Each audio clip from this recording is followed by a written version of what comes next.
जय श्री राधे कृष्ण दोस्तों, आपका मेरे YouTube चैनल ज्ञान की गंगा में स्वागत है। विजयादशमी या दशहरे का पर्व अश्विन मास की शुक्ल पक्ष की दशमी को मनाया जाता है। इस वर्ष 2023 में यह पर्व किस दिन पड़ने वाला है, यह हम आपको वीडियो के अंत में बताने वाले हैं, इसलिए आप वीडियो के अंत तक बने रहिएगा। इस पर्व को भगवती के विजया के नाम पर विजयादशमी कहा जाता है। इस दिन भगवान रामचंद्र जी ने लंका पर विजय प्राप्त की थी, इसलिए भी इसे विजय पर्व के नाम से विजयादशमी कहा जाता है। ऐसा मानना है कि अश्विन शुक्ल दशमी को तारा उदय होने के समय विजय नामक काल होता है। यह काल सर्व कार्य सिद्धिदायक होता है, इसलिए भी इसे विजयादशमी के नाम से जाना जाता है। बंगाल में यह उत्सव दुर्गा पर्व के रूप में बड़ी धूमधाम से मनाया जाता है। देश के कोने कोने में इस पर्व से कुछ दिन पहले से ही रामलीलाएं शुरू हो जाती है। सूर्यास्त होते ही रावण, कुंभकर्ण तथा मेघनाथ के पुतले जलाए जाते हैं। दुर्गा पूजन, अपराजिता पूजन, विजय प्रमाण, शमी पूजन तथा नवरात्र पारण, दुर्गा विसर्जन इस पर्व के महान कर्म कहे जाते हैं। क्षत्रिय का यह बहुत बड़ा पर्व माना जाता है। इस दिन ब्राह्मण सरस्वती पूजन, क्षत्रिय शस्त्र पूजन तथा वैश्य बही पूजन करते हैं, इसलिए यह राष्ट्रीय पर्व के रूप में मनाया जाता है। विजयादशमी अथवा दशहरे की कथा। एक बार पार्वती जी ने शिवजी से दशहरे के त्योहार के फल के बारे में पूछा। शिवजी ने उत्तर दिया, अश्विन शुक्ल दशमी को सायंकाल में तारा उदय होने के समय विजय नामक काल होता है, जो सब इच्छाओं को पूर्ण करने वाला होता है।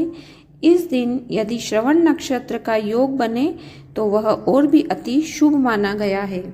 भगवान रामचंद्र जी ने इसी विजय काल में लंका पर चढ़ाई करके रावण को परास्त किया था। इसी काल में शमी वृक्ष ने अर्जुन का गांडीव नामक धनुष धारण किया था। पार्वती जी बोले, शमी वृक्ष ने अर्जुन का धनुष कब और किस प्रकार धारण किया था तथा रामचंद्र जी से कब और कैसी प्रियवाणी कही थी, सो कृपा कर मुझे समझाइए। शिवजी कहते हैं, दुर्योधन ने पांडवों को जुए में पराजित करके 12 वर्ष का वनवास तथा 13वें वर्ष में अज्ञातवास की शर्त रखी थी। 13वें वर्ष यदि उनका पता चल जाएगा तो उन्हें पुनः 12 वर्ष का वनवास भोगना होगा। इसी अज्ञातवास में अर्जुन ने अपने गांडीव धनुष को शमी वृक्ष पर छुपाया था तथा स्वयं बृहनला के वेश में राजा विराट के पास नौकरी की थी। जब गौ रक्षा के लिए विराट के पुत्र कुमार ने अर्जुन को अपने साथ लिया, तब अर्जुन ने शमी वृक्ष पर से अपना धनुष उठाकर शत्रुओं पर विजय प्राप्त की थी। विजयादशमी के दिन रामचंद्र जी ने लंका पर चढ़ाई करने के लिए प्रस्थान करते समय शमी वृक्ष ने रामचंद्र जी की विजय का उद्घोष किया था। विजय काल में शमी पूजन इसीलिए किया जाता है।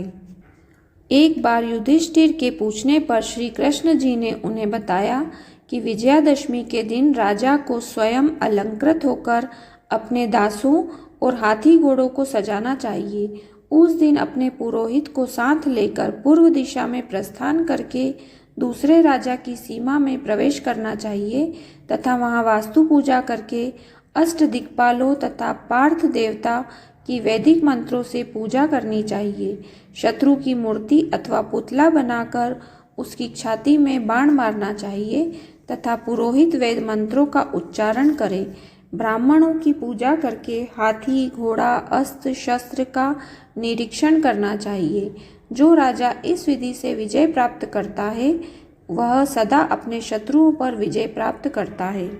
इस प्रकार विजयादशमी अथवा दशहरे का त्यौहार मनाया जाता है। इस वर्ष 2023 में विजयादशमी अथवा दशहरा अलग अलग मतों से चलते कई भागों में अपराह्न काल में श्रवण नक्षत्र युक्त दशमी को प्रधानता देते हुए तारीख 23 दिन सोमवार को मनेगा एवं कई प्रांतों में उदय काल में दशमी को प्रधानता देते हुए तारीख 24 दिन मंगलवार को दशहरे का पर्व मनाया जाएगा। इस प्रकार इस वर्ष दशहरे का पर्व 23 अथवा 24 2 दिन माना गया है।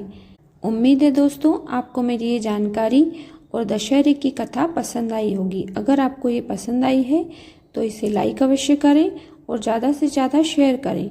और अगर आप इस चैनल पर नए हैं तो चैनल को सब्सक्राइब कर लें और बेल आइकन दबा लें, जिससे आपको हमारी आगे आने वाली सभी नोटिफिकेशन मिलती रहेगी। जय श्री राधे कृष्ण।